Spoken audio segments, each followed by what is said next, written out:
한번 따라 하실까요? 3차원을 넘어 4차원의 신앙으로 무장하라. 자막이 안 뜨는 이유는 한 번 더 하라는 얘기 같죠? 한번 따라 하실까요? 3차원을 넘어 4차원의 신앙으로 무장하라.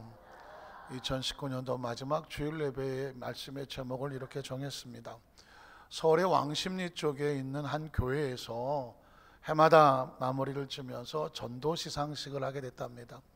한 해 동안 누가 전도를 제일 많이 했는지 전도를 많이 한 성도님들에게 상을 주는 그런 시상식인데, 놀랍게도 그의 전도 대상은 누가 받았냐면 그 교회 앞에 있는 그 점집의 무당이 받았다는 것입니다. 그 전도부에서 이렇게 전도한 실적을 한번 보니까 그 점집에서 전도를 받고 그 교회에 나온 성도가 한 해 동안 수십 명이 되더라는 것이죠. 어쩔 수 없이 그분을 전도 대상자로 줘야 되는데 교회는 안 나오시더라는 거죠. 내용을 살펴본 즉, 그 점집에 가서 점을 쳤더니 그 무당이 하시는 말씀이 여기 왜 왔어? 그러더라고요. 아니 여기 점치러 왔죠 했더니 당신은 여기 올 사람이 아니야. 어디 가냐고 그랬더니 큰 신을 섬겨. 무당이요, 정말 귀신도 귀신 같이 한다고 큰 신을 섬기라고 하르래. 이런 잡신에게 올 때 사람이 아니라는 겁니다. 그 큰 신은 어디가 섬기냐 그랬더니 요 앞에 교회가 있어. 교회를 가라고 하더랍니다. 아니 이거 길거리에서 전도지를 주면 안 받아요 그러겠는데, 이거 뭐 무당이 복채 다 받아갖고 요 앞에 교회를 가라고 하니까 이 사람들이 할 수 없이, 아니면 또 이거 길인가 하고는 그 교회를 나와서 예수를 믿고 신앙생활하게 됐는데, 그렇게 믿은 사람이요 수십 명이 넘더라는 것입니다. 그래서 우리 교회 앞엔 점집이 없나 좀 찾아봤더니 불행인지 다행인지 안 보여갖고 애매하는데, 내년에는 무당한테 맡길 거 없이 여러분들이 전도왕이 되시기 바랍니다. 다행이다. 57명이 아멘을 했네. 그런데 그 목사님이 교회 앞에 골목을 지나가는데 어디서 본 듯하기도 하고 처음 본 듯한 사람하고 눈이 마주쳤다 합니다.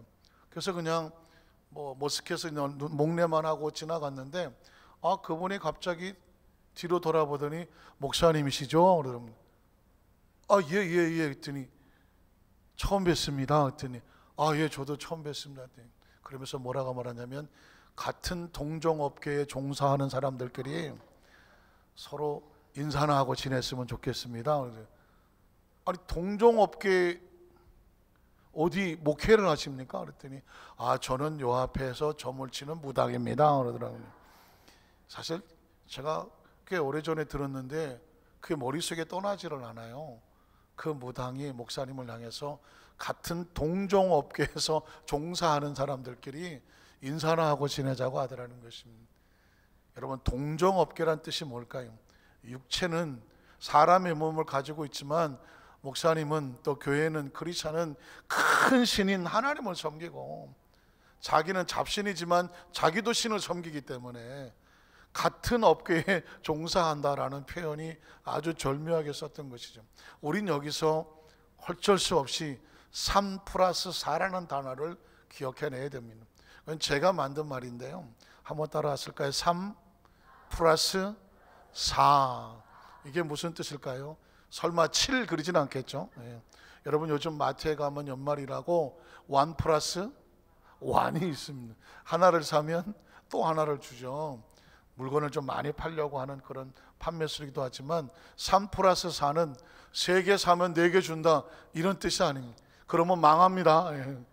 이건 뭐냐면 3차원에 존재하지만 4차원의 영을 가진 4차원적인 존재란 뜻입니다.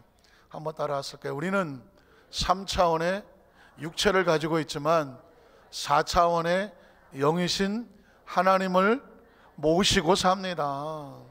아주 중요한 것입니다. 사실 이것을 아느냐 모르냐는 아주 중요한 역할을 가집니다. 무당도 아는데 비록 3차원에 존재하지만 신을 섬기는 4차원적인 동종업계에 종사한다는데, 여러분 3차원이란 뭐냐면 시간과 공간의 제한을 받는 거죠.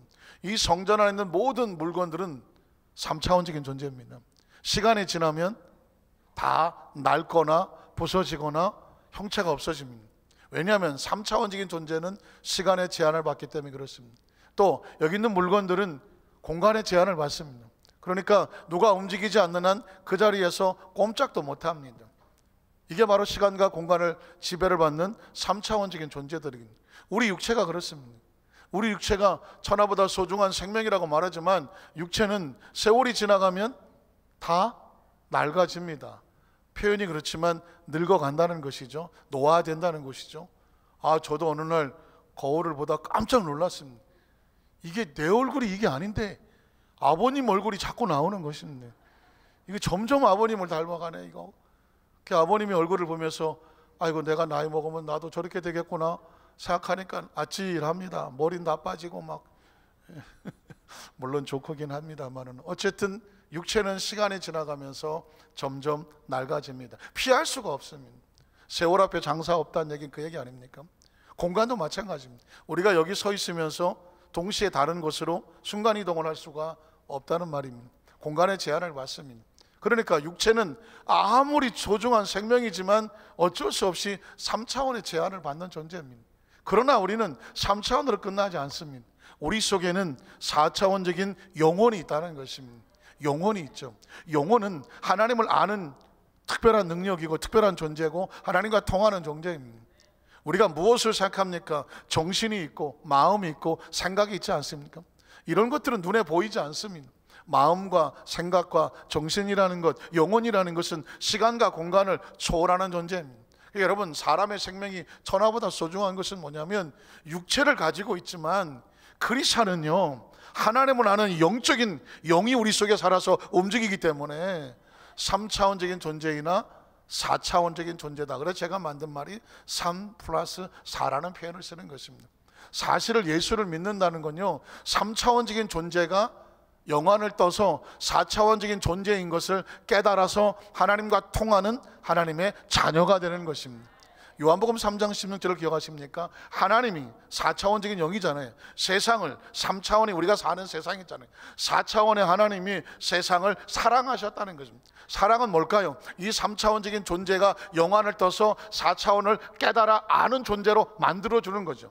때문에 독생자 예수 그리스도 4차원의 존재가 이 3차원에 태어나는 것을 성탄절이라고 말하고 성육신이라고 말하고 그 예수를 통해서 믿는 자마다 그 영안을 열어서 하나님을 아는 자마다 아버지로 고백하는 자마다 뭐하지 아니하고 멸망치 아니하고 멸망이란 뭐냐면 3차원 존재로 시간과 공간 속에서 허물어지고 흔적 없이 사라지지 아니하고 무엇을 얻습니다? 영생이란 endless eternal life 시간이 끝이 없어요. 영원한 것입니다. 영생이란 것은 이 세상에 끝없이 그냥 어떤 먼지처럼 사라지는 존재가 아니라 영원한 하나님의 나라 속에 사는 영적인 존재가 되는 삶을 영생이라고 말하는 것입니다. 그러니까 예수를 믿으면 3차원적인 존재가 4차원적인 존재에 대한 확신을 알게 되고 그 나라 속에 존재하는 특별한 은혜를 입는 것이 바로 축복입니다. 예수님을 구주로 믿으시면 아멘 하시기 바랍니다. 저와 여러분 육체를 얻어서 시간과 공간 속에서 세월이 노화가 되어 간지라고 할지라도 전혀 변하지 않는 것은 우리의 영혼은 하나님의 나라 속에 예약이 되어져 있고 육신을 벗으면 그 나라 속에서 영혼이 살 것을 믿으시면 아멘 하시기 바랍니다. 하나님의 말씀은요 바로 그 얘기를 하고 있는 것입니다. 오늘 성경 본문의 주인공은 아브라함인데 믿음의 조상이라고 말하거든요. 처음 하나님을 만났을 때 존재가 달라졌단 말이죠. 하나님은 어떻게 하시느냐? 하나님 육체적인 생명을 만나면 그에게 영혼을 깨닫게 하셔서 4차원 존재로 바꾸어 놓는 것입니다. 무장시킨다고 말하는 것입니다. 우린 첫 번째로 하나님께서 어떻게 하셨냐면 사람의 소리나 환경의 소리를 듣지 말고 그것을 떠나서 누구의 소리를 들어라? 하나님의 비전의 소리를 들으라는 것입니다. 한번 따라하실까요? 사람과 환경의 소리를 떠나서 하나님이 들려주시는 비전의 소리를 들으라는 것입니다. 성경에 보면 창세기 11장 27절로 32절을 보면 성경을 우리가 읽을 건데요 읽다가 보면 여러분에게 소리가 들릴 겁니다. 어떤 소리가 들리냐면 희망이 없구나. 이건 끝이 났구나. 이 집은 여기서 마무리가 되는구나. 여러분 소리라는 것은 꼭 들려야, 누가 말해줘야 들리는 것이 아니라 그 상황을 보면 소리가 들려옵니다. 한번 읽어볼까요? 데라의 족보는 이러하니라. 데라는 아브라함의 아버지입니다. 그러니까 그 집안의 족보가 이제 읽혀지고 있는 것이죠. 데라는 아브라함과 나홀과 하란 세 명의 아들을 낳았습니다. 하란은 막내 아들인데 롯을 낳았습니다. 하란은 그의 아비 데라보다 먼저 고향 갈대에는 우리에서 죽었습니다. 그러니까 셋째 아들은 아버지보다 먼저 죽었다는 것입니다. 여기 이미 벌써 절망의 그림자가 두리고 있지 않습니까? 그 다음 절 보면 아브라함과 나홀 두 아들이 남았는데 장가를 들었습니다. 아브라함의 아내 이름은 사레며, 들어봤죠? 나홀의 아내 이름은 밀가라고 말합니다. 자, 하란의 딸이요 하란은 밀가의 아버지며 또 이스가의 아버지더라. 역시 족보 이야기입니다. 그런데 이런 말이 나옵니다. 사레는 임신하지 못함으로 더 이상 자식이 없었다. 족보란 이어져 계속 낳고 이어져 가야 그 집안의 가물이 이어져 내려가야 되는데 더 이상 임신하지 못한 얘기는 족보상으로는 끝이 났다는, 후손이 없다는 이야기입니다. 생명이 없다는 이야기입니다. 무슨 소리가 들립니까? 이 집안은 더 이상 희망이 없다라는 거. 혹시 여러분의 삶의 현장 가운데 환경 속에서, 여러분이 지금 처해 있는 상황 속에서 가만히 있으면 절망이 들립니까? 어떡하지? 도와줄 사람도 없는데, 이젠 끝이 났는데, 사실은 방법이 없는데, 너무 힘든데, 2019년을 마무리 치면서 한 해를 마무리 져가면서 여전히 마음에 어깨를 짓누르는 앞이 캄캄한 그런 소리가 들려옵니까? 오늘 한 해를 마무리 지며 새해를 출발해가는 이 주간수간에 여러분이 들어야 될 소리가 있고 여러분이 떠나야 될 소리가 있는데, 어떤 소리를 떠나야 되면 환경에서 주는 절망의 소리를 떠나야 되는 것입니다.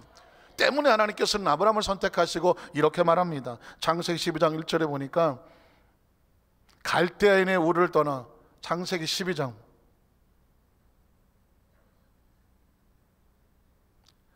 마음을 가다듬고 편하게, 창세기 12장 1절,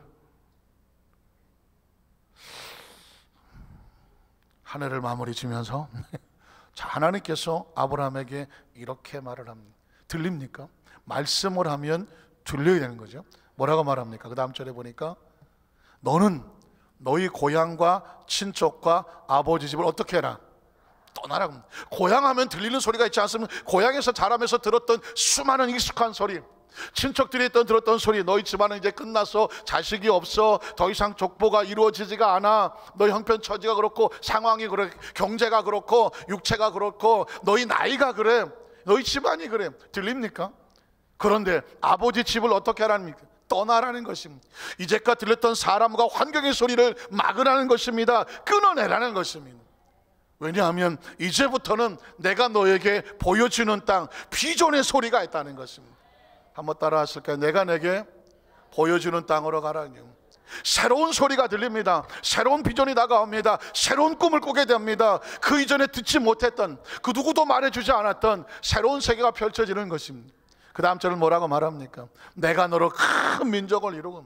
들려집니까? 수많은 사람들이 물밀듯이 다가오는 그 음성 소리가 들립니다. 여러분, 오늘 저와 여러분은 내 귀의 소리에 들리지 않지만 하나님께서 지금 우리에게 펼쳐주고자 하는 그 미래의 소리를 듣는 것을 믿음이라고 말하는 것입니다.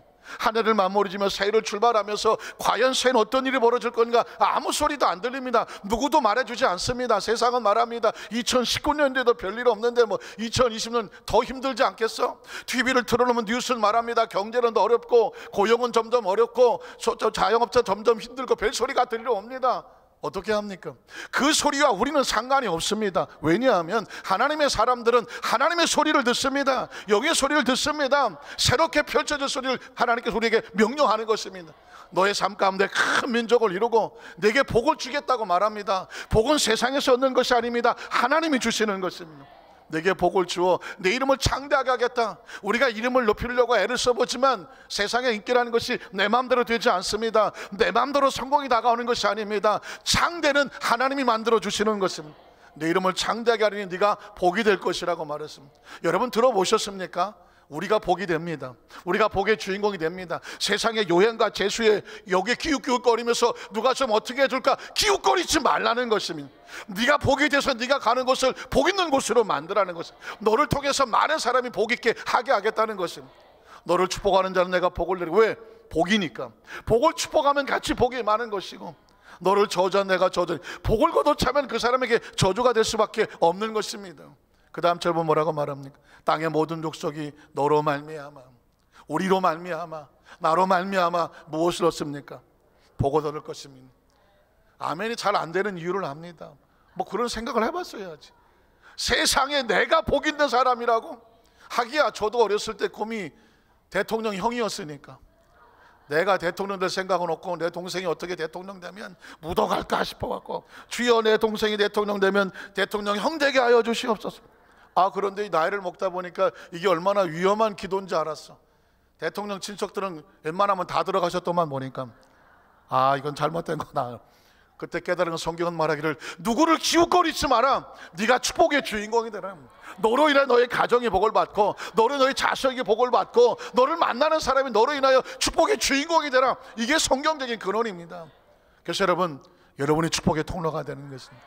여러분은 여러분의 한번 믿음으로 선포해 주십시오. 당신이 하나님 안에 축복의 통로입니다. 할렐루야. 왜 고백하라고 하지 아십니까? 내가 고백하면 내가 듣습니다. 다른 사람을 축복했는데요, 내가 고백을 하면 내 귀에 들려옵니다. 내 뇌가 생각을 합니다. 내 마음속에 그림이 그려집니다. 내가 하나님의 축복의 주인공이구나. 성경은 계속 말씀합니다. 4절에 보니까 이 아브라함이 하나님의 말씀을 어떻게 하고 따라갔습니다. 음성을 듣고 따라간 것입니다. 여러분 말씀을 붙잡고 아브라함처럼 2019년을 마무리 짓고 2020년을 따라갈 때 어떤 것에 요행과 재수를 구하지 마십시오. 하나님의 말씀을 따라가시기를 주님의 이름으로 축원합니다. 제가 수도 없이 말하지만 이제 또 해가 바뀌고 나면은요, 많은 사람이 또 점집을 찾아간다네요. 2020년은 내가 어떻게 되겠습니까? 그러면 그 점쟁이가 어떻게 하겠어? 된다? 안 된다? 뭐 이러고 하겠습니까? 왜 점쟁이를 고민스럽게, 그렇게 점 보는 사람이 1000만 명이 넘어요, 대한민국에. 여러분, 그 중에 크리스찬이 있다면 속 터질 일 아닙니까? 그래서 무당들이 고민하는 겁니다. 큰 신을 섬길 사람이 왜 잡신을 찾아와서 날 힘들게 하냐고 그래요. 사랑하는 성도 여러분, 우리는 세상의 요행과 재수를 구하지도 않고 어떤 잡신 앞에 고개 숙이고 무슨 물어보지 않습니다. 말씀에 근거하고 말씀을 붙잡고 말씀을 따라가는 우리 성령 되시기를 주님의 이름으로 축원합니다. 왜 아브라함을 믿음의 조상이라고 말합니까? 아무것도 보이지 않고 아무것도 들리지 않았지만 말씀을 따라 순종하며 가면서 그의 발과 하나님께 맡겼다는 것입니다. 제가 어떤 성도님 중에서 왜 순복음교회에서는, 목사님은, 교회는 왜 성도들에게 뭐 착하게 살아라, 싸우지 말고 살아라, 무슨 뭐 서로 도와주고 살아라, 화목하게 살아라, 그런 행위를 안 가르치냐고 그러더라고. 행위를. 그래서 제가, 아니 교회가 무슨 뭐 유치원입니까? 그냥 교회가 무슨 초등학교냐고. 길거리 건널 때 손 들고 걸으라고 그러고 친구들끼리 싸우지 말라고 그러고 앞으로 나란히, 이런 거 가르치는 게 교회입니까? 교회는 그런 걸 가르치는 것이 아니라 우리의 본질적인 존재를 가르치는 것입니다. 여러분, 인간의 본질적인 물음은 뭡니까? 내가 누구인가 하는 것입니다. 아무리 뭐 잘 먹고 잘 살고 어떻게 살아도 자기가 누군지를 모르는 사람은 인간이라고 말할 수가 없잖아요. 내가 누구인지를 모르는데요. 철학적인 명제요, 모든 학문 속에서 몸부림치는 게 과연 인간이 누구냐는, 그걸 깨달으려고 몸부림치지 않습니까? 사랑하는 성도 여러분, 그리스도인의 본질은 뭐냐면 내가 누구인지를 알려면 하나님이 누구인지를 알아야 되는 것입니다. 창조주가 누구인지를 아니, 예수 그리스도가 누구인지를 아니, 나라는 존재가 깨달아지고 그 관계를 가지고 믿음으로 나가는, 그게 하나님께서 말씀하시는 메시지라는 말입니다. 저는 여러분에게 이걸 가르칩니다. 우리의 존재 자체가 누구인지를 선포합니다. 당신은 하나님의 그 사랑과 은혜를 하나님의 자녀라는 것을 선포합니다. 이걸 깨닫게 되면 어떤 일이 생긴지 아십니까? 자신의 존재를 소중히 여기죠. 지킬 수 있게 됩니다. 십계명은 이래라 저래라가 아닙니다. 하나님 앞에서 다른 신을 섬기면 내 영이 무너지니까 내 영을 지키기 위해서 하나님 앞에서 하나님만 섬기는 것입니다. 우상 앞에 절을 하면 내 영이 상처를 입으니까, 그래서 우상 앞에 절하지 않는 것입니다. 하지 말라고 시켜서가 아니라 내 영이 소중하니까 우상 앞에 절하지 않는 것입니다. 하나님 이름을 망령되이 이끌지 말라. 하나님 이름을 망령되이 이끌고 내 영이 건강하겠습니까? 내 영이 무너지니까 내 영을 지키기 위해서 하나님 이름을 소중히 여기는 것입니다. 하나님 나를 지키는 것, 주인 나를 지키는 건요, 누가 나오라고 세우는 것이 아니라 내 생명의 주인된 하나님의 말씀과 계명이 하나님께서 원하시기 때문에, 그것이 내 영을 지키는 것이기 때문에 하나님 앞에 나를 예배하는 것입니다. 내 부모를 공경하라. 효가 아닙니다. 내 생명의 공급자가 되셨던 부모를 온전히 공경하는 것이 하나님께서 원하는 것이고 내 영이 잘 되는 것이고 복 있는 길이기 때문에 부모님을 마땅히 공경하는 것입니다. 살인하지 말라, 무슨 법을 말하는 것이 아니면 다른 사람을 상처 주고 미워하고 내 영이 잘 될 수가 있겠습니까? 내 영을 소중히 지키기 위해서 다른 사람을 미워하거나 상처 주지 않는 것입니다. 살인하는 거 안 하는 것입니다. 간음하지 말라, 마찬가지입니다. 내 영이 상처를 입기 때문에 오히려 육신의 욕구가 다가온다고 할지라도 내 영을 소중히 여긴 사람은 자신의 몸을 지켜내는 것입니다. 이웃을 해내려고 거짓 증거하지 말고 이웃 것을 탐내지 말라고. 여러분, 욕심이 내 마음을 상처 입히고 내 영에 흠집을 내기 때문에 우리가 말씀에 근거하여 그 계명을 따라가는 것입니다. 교회는 이래라 저래라 하지 않습니다. 우리의 존재 자체가 얼마나 소중한 존재를 깨닫게 되면 스스로 자신을 소중히 여기게 되는 것입니다. 혹시 철야 예배를 자주 나오십니까? 철야 예배 끝나고 나면 배가 고프다고 그래요. 저도 지난 금요 철야 예배 마치고 배가 고프더라고요. 떡을 하나 놓고 먹을까 말까 고민을 하는데, 먹으면 몸이 좋아하겠고 그러나 먹으면 위가 고생을 하겠고 밤새 이게 소화가 되겠습니까? 고민하다가 딱 너는 네 몸을 소중히 하게라. 안 먹고 잤죠. 안 먹고 잤습니다. 그건 왜 그런지 아십니까? 옛날엔 일단 못 먹어도 고였습니다. 먹어야 됐었습니다. 그리고 나중에 배가 아프든 말든 일단 배고프니까 먹었습니다. 이제는 몸의 소리를 듣지 않습니다. 전체적인 건강의 소리를 듣는 것입니다. 물론 우리 교회 성도들 가운데서 철예배 끝나고 나서 설랑특집 가고 온 가족이 드시는 분도 계시고 통닭을 2마리 잡아 드시는 분도 계셔요. 위에 이상이 없으면 괜찮아요. 그러나 자기 전에 뭘 먹으면 별로 몸이 안 좋다 깨닫다고 계신다면 어떻게 합니까? 스스로 절제하기는 마찬가지입니다. 여기 우리 성가대가 만약에 하얀 가운을 입었다고 치십시다. 하얀 가운 입은 사람들에게 가서 커피 조심해라, 뭐 김치국 조심해라, 뭐 초콜릿 뭐 흘리지 마라 이런 얘기를 쫓아다니면서 해야 됩니까? 할 필요 없습니다. 스스로 자신이 하얀 가운을 입었다고 생각하면 행동 거지를 조심합니다. 앉을 때도 먼지 있는 곳에 안 앉고 혹시라도 껌으로 묻을까 봐 조심하게 됩니다. 왜? 자신이 누구인지를 가르쳐주면 스스로 조심하게 됩니다. 하나님의 나라는 그런 것입니다. 때문에 하나님께서는 이 아브라함에게 하나님의 소리를 들려주시면 그 음성을 들으면 그 음성을 따라가는 것이 살 길이라면 다른 소리에 귀를 기울이지 않는 것입니다. 두 번째로 사람과 환경을 바라보지 말고 하나님이 보여주시는 하나님의 미래를 같이 바라보라는 것입니다. 한번 따라 하실까요? 사람과 환경을 보지 말고 하나님이 보여주시는 미래를 바라보라. 자막이 뜨나요? 조금 늦게 뜨는 이유는 한 번 더 읽으라는 거죠. 참 오늘 설교는 틈틈이 이렇게 쉴 틈을 주는 바람에 제가 좀 쉬어가면서 한 번 더 따라 사람과 환경을 바라보지 말고 하나님이 보여주시는 미래를 바라보라는 겁니다. 사실은요 우리에게 주는 효과 가운데 청각적인 효과보다 시각적인 효과는 어마어마합니다. 그래서 백문이 불여 일견이라. 아무리 100번 들어도 한 번 보는만 못하다는 얘기를 말하지 않습니까? 그러니까 여러분 하나님께서 우리에게 교육을 시킬 때도 마찬가지입니다. 너희가 어떤 잘못된 환경을 바라보면 절망과 좌절이 다가오는데 너희에게 새로운 어떤 꿈을 주시기 위해서 하나님이 보여주시는 것을 바라보게 하라는 거죠. 나오지 않습니까? 사람과 환경을 보지 말고 하나님 보시는 미래를 바라보라. 창세기 11장 30절을 보면 절망적인 상황이 보입니다. 사례는 임신하지 못함으로 자식이 없었습니다. 자 여러분 이게 말씀으로만 들리지만 청각으로 시각으로 보이지 않습니까? 아브라함이 사례를 보니까 임신하기는 틀렸죠. 아이고 저 할머니한테 뭐가 임신하겠냐. 그런데 사실상 무슨 사례만 보면서 임신이 안 된다고 절망합니까? 자기도 만만치 않습니다. 나이가 100살이 됐는데 뭔 자식을 낳겠어. 이게 무슨 소리냐면 우리 눈은요 판단을 합니다. 된다 안 된다는. 자기 생각에 안 된다고 생각하면 사례가 임신하지 못하니까 꿈이 깨지는 거죠. 비전이 깨지는 것입니다. 그런데 여러분 보십시오. 하나님은요 우리에게 새로운 세계를 보여줍니다. 창세기 12장 2절을 보니까 내가 너로 큰 민족을 이루어. 아까 제가 이게 소리가 들린다고 말했습니다. 이젠 뭐가 되면 시야가 보여야 됩니다. 여러분 눈을 감으면 하나님 주신 축복이 아주 그냥 구름대같이 밀물처럼 밀려가죠. 지금 아브라함은 정신이 없습니다.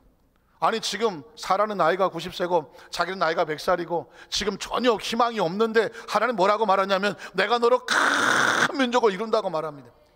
여러분은 믿음이 좋아서 아멘이 되지만 아브라함이 아멘이 될까요, 안 될까요? 아브라함은 아멘이 안 됩니다. 안 될 수밖에 없는 게, 아니 뭐가 보여야지.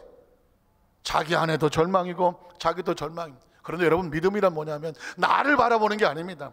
환경을 바라보는 게 아닙니다. 하나님이 보는 것을 같이 바라보는 것입니다.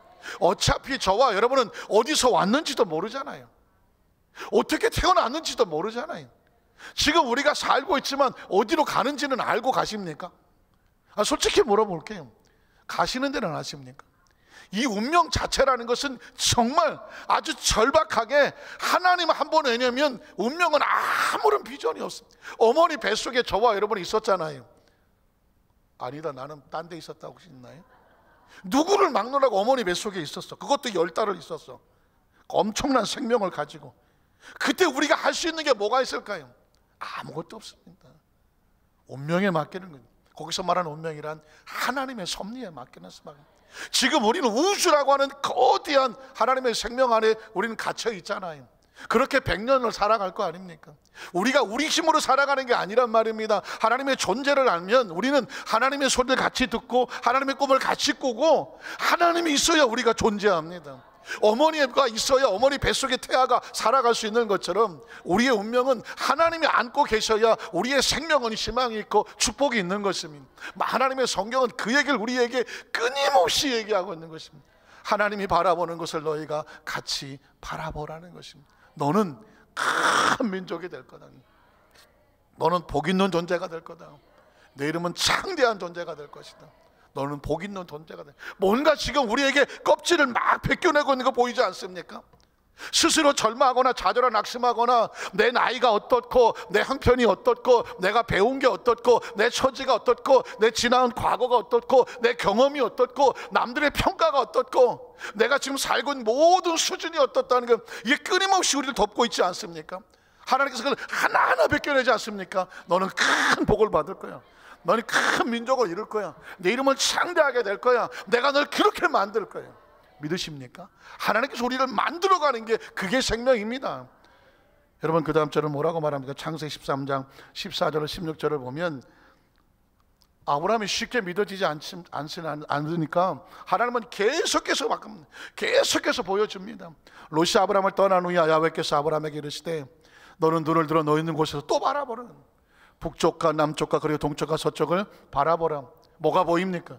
그냥 광활한 대지가 바라 보입니다. 그런데 그 다음 절 뭐라고 말합니까? 보이는 땅을 내가 너와 내 자손에게 줄 것이다. 누가 먼저 바라봤습니까? 하나님이 먼저 바라본 것입니다. 하나님 먼저 바라보고 생각합니다. 구상합니다. 계획합니다. 이 땅을 아브라함이 볼 수 있는 땅을 내가 그에게 줄 것이라고 말씀합니다. 하나님 미리 바라본 것입니다. 그리고 그것을 아브라함에게 보게 하시는 것입니다. 그리고 네가 같이 바라본다면 그 땅은 너의 주인공이 될 것이다. 그리고 너와 내 손에게 영원히 줄 거라고 말했습니다. 여러분, 2020년은 그렇게 다가오는 것입니다. 하나님 이미 다 보고 계시는 것입니다. 네 보이는 땅을 내가 너와 자손에게 주리라고 말했습니다. 2020년에 무슨 일이 벌어질지 우리가 어떻게 알겠습니까? 그러나 하나님은 이미 보고 계시는 땅입니다. 계획하시는 땅입니다. 축복의 땅입니다. 그 하나님 보시는 땅을 2020년을 축복의 땅이라고 하고 믿음으로 달려가는 것입니다. 그래서 설레이는 것입니다. 그래서 기대가 되는 것입니다. 그래서 꿈을 꾸는 것입니다. 그래서 바라보는 것입니다. 내가 내 자손의 땅에 티끌 같게 하리니 사람의 땅에 티끌을 능히 셀 수 있을진데 내 자손도 세리라. 하나님이 벌써 그 축복을 아주 채워놓고 기다리고 계시는 것입니다. 무엇을 기다립니까? 내가 보는 것을 너도 같이 바라보라는 것입니다.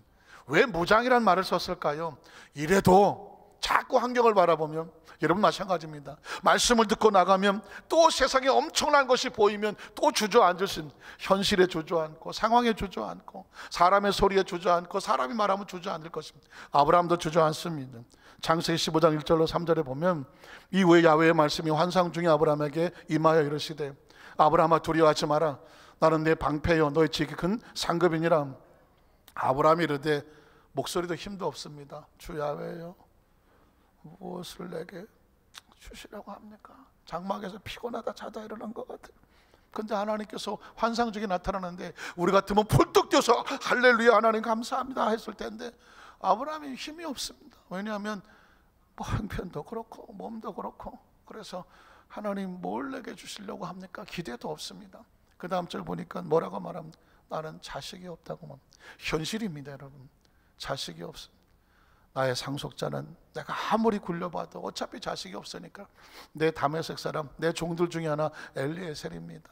그리고 또 이렇게 말합니다. 내가 자식이 없는 이유는 아브라함이 또 이르되 이렇게 말하죠. 주께서 내게 씨를, 하나님이 자식을 안 줘서 내가 이 모양인데 내가 무슨 희망이 있겠느냐고. 내 방법으로 내 집에서 키운 자, 내 상속자가 될 것입니다. 그리고 주지 않는 것입니다. 여러분, 우리가 낙심할 때는 다 이유가 있습니다. 안 되지 뭐, 별 수 있겠어. 여러분, 하나를 이렇게 마음으로 친다면 이것처럼 절망스러운 건 없거든요. 여러분, 감사한 건 뭐냐면 우리가 절망하고 좌절하고 무너지려고 할 때 하나님은 포기하지 않는 거예요. 한번 따라 하실까요? 하나님이 포기하지 않으면 우리는 아직 희망이 있다는 것입니다. 성경은 우리에게 그 얘기를 하고 싶어요. 너희가 아무리 환경에 부딪혀서 절망하고 좌절하고 넘어져 나는 포기 안 한다. 그래서 여러분, 하나님께서 아브라함에게 그 다음 절에 보면 이렇게 말하지 않습니까? 야훼의 말씀이 그에게 임하여 이르시되 그 사람이 내 상속자가 아니다 라고 말하고 있습니다. 지금 네가 어쩔 수 없이 환경에 쪼달려서 절망하고 좌절하고 이 길밖에 없다고 생각하는 건 그 길이 아니라는 것입니다. 너에게 새로운 길, 하나님이 예비한 길이 있다는 것입니다.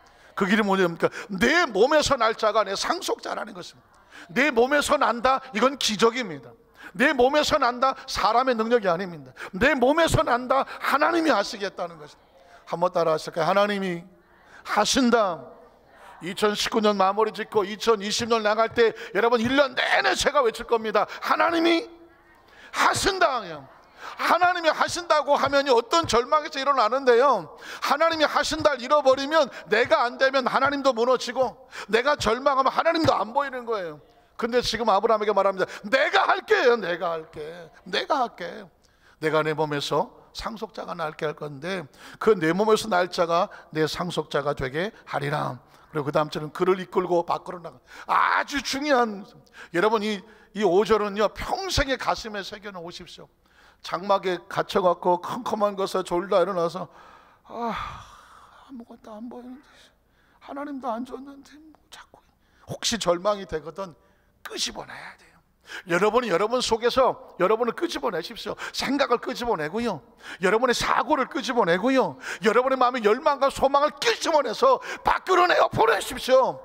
그리고 어디를 쳐다봅니까? 넘어가요. 하늘을 바라봐야 돼요. 우리는 이 3차원적인 육신을 가지고 있지만 우리 영은 4차원적인 존재이기 때문에 환경은, 육신은 환경에 절망하지만 영은 환경에 절망하지 않습니다. 우리는 하늘을 바라보는 겁니다. 하늘은 하나님의 세계를 말하는 것이고 영적인 세계를 말하는 것입니다. 하나님께서는 아브라함에게 하늘을 우러러 바라보라고 말했습니다. 거기에 수많은 별들이 있는데 그에게 이와 같이 별 같은 네 자손이 있을 거라고 말합니다. 역시 마찬가지입니다. 아브라함의 눈에 보입니까? 안 보입니까? 안 보이죠. 다시 눈을 떠보니 하늘의 별이 보이는 것은 뭐냐면 하나님의 축복이 이와 같을 것이라고 보여주고 있는 것입니다. 여러분 2020년을 출발할 때, 아니 우리 앞으로의 생애 속에서 하나님이 보여주시는 하늘의 별 같은 축복을 기대하시기를 주의 이름으로 축원합니다. 내 팔자에, 내 운명에, 내 처지에, 그건 우리가 텐트 속에 같이 있어서 그래요. 우리는 하나님이 하신다는 걸 기억하셔야 돼요. 그 다음 절을 뭐라고 말합니까? 아브라함의 야훼를 뭐하니까? 믿으니 하나님께서 그를 그의 의로 여기신다고 말했습니다. 사랑하는 성도 여러분, 착한 일을 많이 해서 의인이 되는 게 아닙니다. 3차원적인 흙덩어리의 존재가 그 영으로 4차원적인 영이신 하나님의 존재를 인식하는 거예요. 하나님이라는 존재를 인식하는 것을, 그걸 의라고 말하는 것입니다. 여러분, 이것처럼 기적적인 사건이 어디 있습니까? 3차원적인 존재가 자기를 만든 창조자 하나님을 인식해내 그 하나님을 아버지라고 불러. 주는 그리스도시요 살아계신 하나님의 아들입니다 라고 말할 때 뭐라고 말합니까? 바요나시모나 내가 복이 있어. 여러분, 예수 믿은 사건이 저와 여러분의 생애 최고의 복입니다.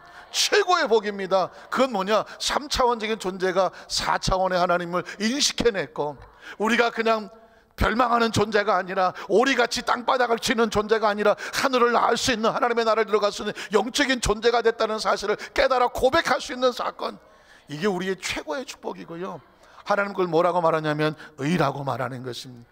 그 다음 절은 뭐라 합니까? 또 그에게 이르시되 나는 이 땅을 내게 주어 소유를 삼게 하려고, 하나님이 우리에게 주시려고 이미 오랫동안 준비하고 너를 갈대아인의 우리에서 이끌어낸 야훼 하나님이라는 것입니다.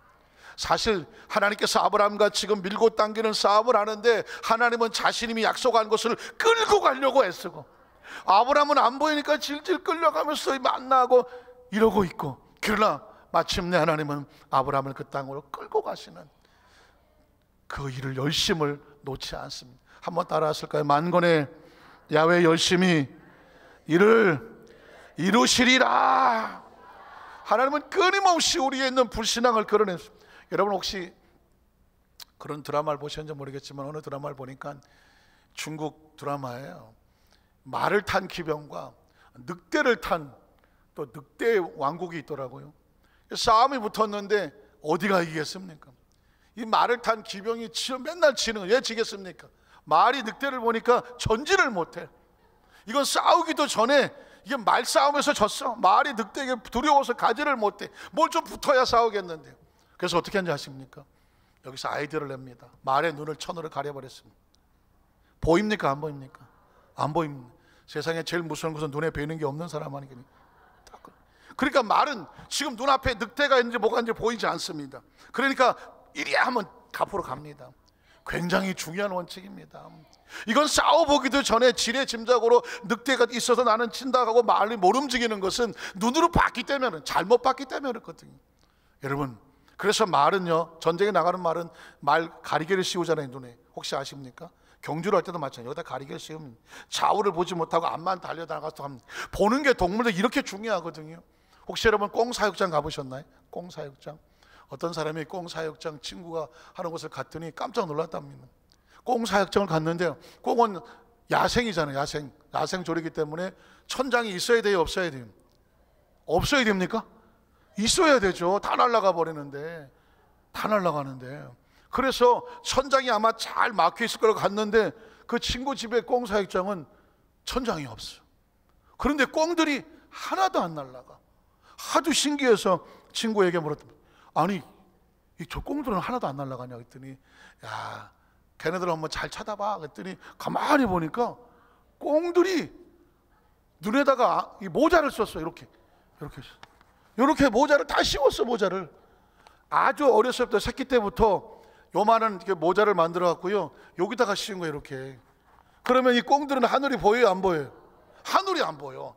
얘네들은 태어날 때부터 하늘이 있는지도 몰라. 그냥 항상 이러고 다니는 거예요.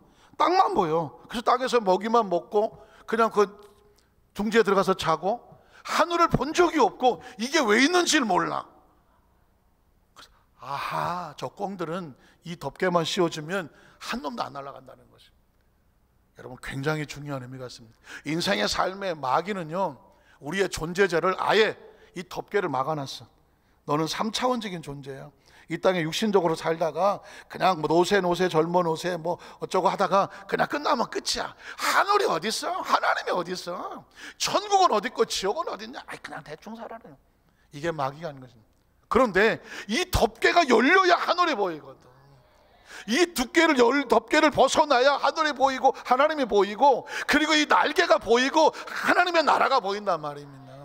그게 바로 하나님께서 아브라함을 만난 이후에 하늘의 세계를 자꾸 열어주거든요. 여러분이 말씀을 듣는 동안에 하나님의 세계가 열리는 것입니다. 이게 덮개가 알린 사람은 아이고 맨날 교회 가면 하나님 얘기하고, 하나님이 어디 있어? 하나님 믿으라면 내 주먹을 믿으라 맨날 이러고 다닙니다. 왜 그럴까요? 안 보이니까 그러는 것이죠. 성경을 읽다 보면 하나님의 세계가 보이는 것입니다. 여러분의 존재가 보이는 것입니다. 그래서 여러분, 마지막 세 번째 4차원의 신앙의 무장은 뭐냐? 사람과 환경의 소리가 아닌 하나님의 말씀을 고백해야 돼요. 말씀의 고백. 여러분, 사람에게 가장 중요한 능력자는 뭐냐면 언어 고백입니다. 언어 고백입니다. 언어 신경학자들은 말합니다. 말을 하면 뇌가 듣고, 뇌는 뭐에 따라 움직이냐면 말하는 대로 움직인다고 말하고 있습니다. 여러분이 아이고 죽겠다고 말하면 뇌는 죽는구나, 모든 기능이 죽을 준비를 하는 것입니다.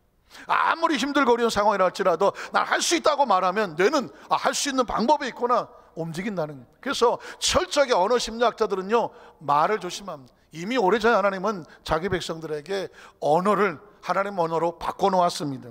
창세기 15장 2절에 보면 아브라함이 이르되 주 야훼여 무엇을 내게 주시려 하나입니까? 나는 자식이 없다라고 말합니다. 없다고 말합니다.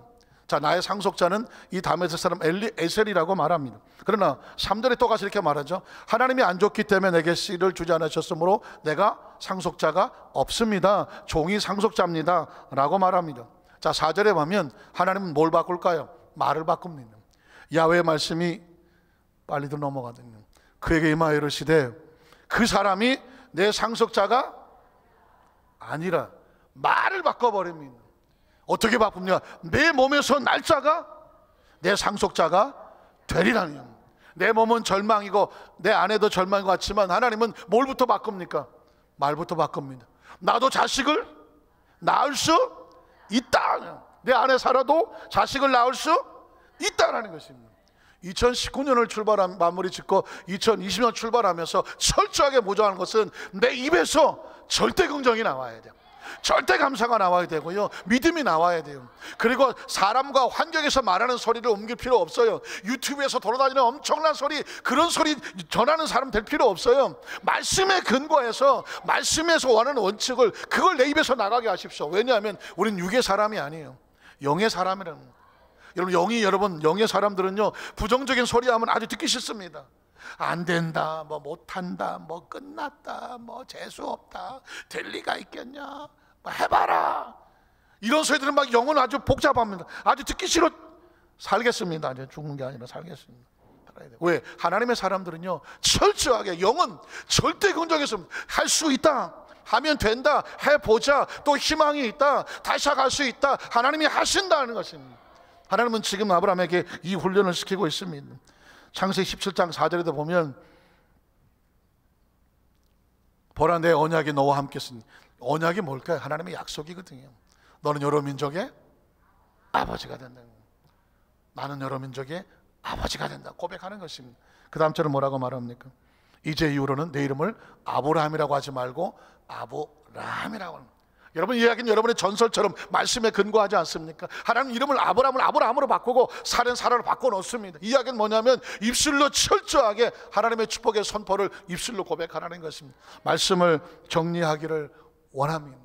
사랑하는 성도 여러분, 여러분 혹시 기억하십니까? 어떤 사람 미국에서 캘리포니아에 낚시를 하는데 보니까 낚시해서 고기를 잡아갖고 딱 자로 재서 30cm 되는 것만 안에다 집어넣고 넘는 것들은 버리더랍니다. 옆에 지켜보니까 세상에 저런 바보가 있나. 우리나라 같으면은 큰 거 뭐 월척이라고 막 사진 찍고 할 텐데, 아니 큰 거는 버리고 작은 것만 가져가. 그래서 하도 신기해서 여기 뭐 큰 거 잡으면 안 되는 법이 있나 해서, 아니 여보시오, 왜 그 고기를 큰 건 버리고 작은 것만 가져가시오 했더니 머리를 극적, 우리 집에 후라이팬이 30cm요. 그래서 지난번에 40cm 가져갔다가 아주 튀기다가 애를 먹었어. 그래서 내가 그 다음부터 아주 자를 갖고 다니요. 30cm 딱 되는 것만 가져가야 딱 맞아서 곧지 40cm 아유 힘들 다 버려. 우리 눈치채셨습니까? 사람은 자기 생각으로 듣고 말하고 자기 어떤 판단 속에 여기서 넘지 않으려고 해요.